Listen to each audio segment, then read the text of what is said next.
again, everybody, and welcome back to From the Pressbox, the Stark County edition. I'm Mike Popovich from the Repository. I'm Joe Frollo, also from the Repository. And we are at week 8 of the high school football season. We're getting down to the home stretch as the league races and the playoff positioning take shape. But Joe, one thing we want to talk about that happened in week 7, Erick Howard becomes Stark County's all-time leading rusher. He rushes for 222 yards and 4 touchdowns in Hoover's win over Fitch. He now has 5,248 yards in his career, and with 3 regular season games left and probably the playoffs for the Vikings, this is a record that could stand for some time. Yeah, here's a young man that I hope people in Stark County appreciate what they've gotten to see, and those who haven't, get out to a Hoover game and watch Erick Howard in person, because he's been pretty special. His freshman year, he only ran for 400 or 500 yards, so he's basically gotten to the Stark County record in, 2.5 to 3 seasons, and he's got about a half a season to go with the Vikings likely getting a couple games in the playoffs. 6,000 yards is not out of the realm of possibility. In fact, it's pretty likely that he'll get up to that kind of number.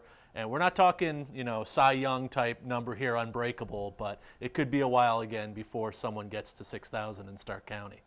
Well, Hoover's going to take on McKinley this week. McKinley defeats Perry 54-21 last week.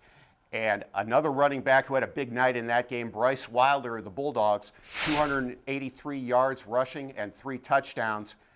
I guess the running backs are going to be featured in this game. Yeah, these are 2 teams that like to get their star runners out into space, get them some yards and churn up the clock. There's not a whole lot of throwing between these 2 teams. Maybe the one who does get their passing game going will get the advantage on this. But McKinley's getting to that point of their season where they've got to beat a big team. They've got to beat a Hoover. They've got to beat a Massillon. They've got to start getting computer points together, or the Bulldogs are going to find themselves out of it in week 11. Another game in the Federal League this week. GlenOak travels to Boardman.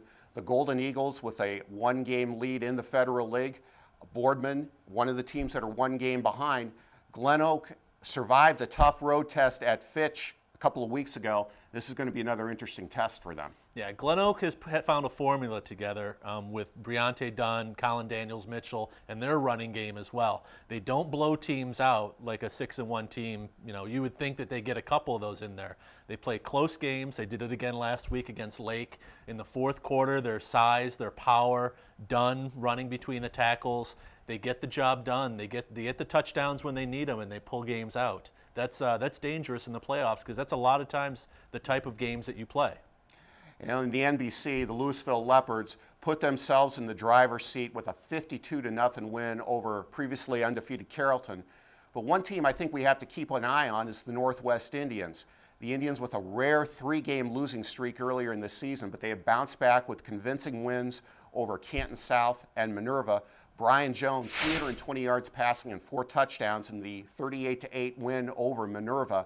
Northwest is kind of in a playoff mode right now. They know that if they lose, they're probably going to be knocked out. So if they can run the table and take care of business, they may find themselves back in the postseason again. Well, like McKinley, Northwest needs a game with a lot of points on the board, and there's Carrollton sitting there at 6-1.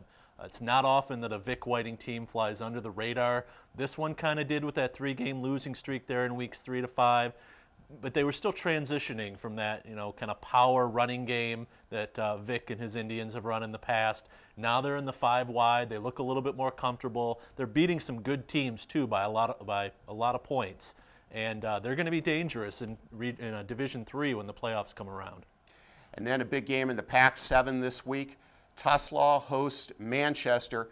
Manchester's been the dominant team in the Pac-7 over a lot of years. Good chance for the Mustangs to take shape and make a statement in this game. Yeah, and it's also for Manchester because they were on top of the Pac-7 forever, for as long as that league had been around. 16 of 17 years, they were in the postseason, and that's where they want to get to again. Manchester would like nothing more than to run the table in the Pac-7 and go into a playoff division now that doesn't have Mooney, doesn't have Steubenville, doesn't have St. Vincent St. Mary. They're in a position also to make a deep playoff run if they can get there in a good slot. Well, we'll see what happens this week as we get ready to wrap up the high school football season. From the Pressbox, the Stark County edition, I'm Mike Popovich. I'm Joe Frollo. Enjoy your week.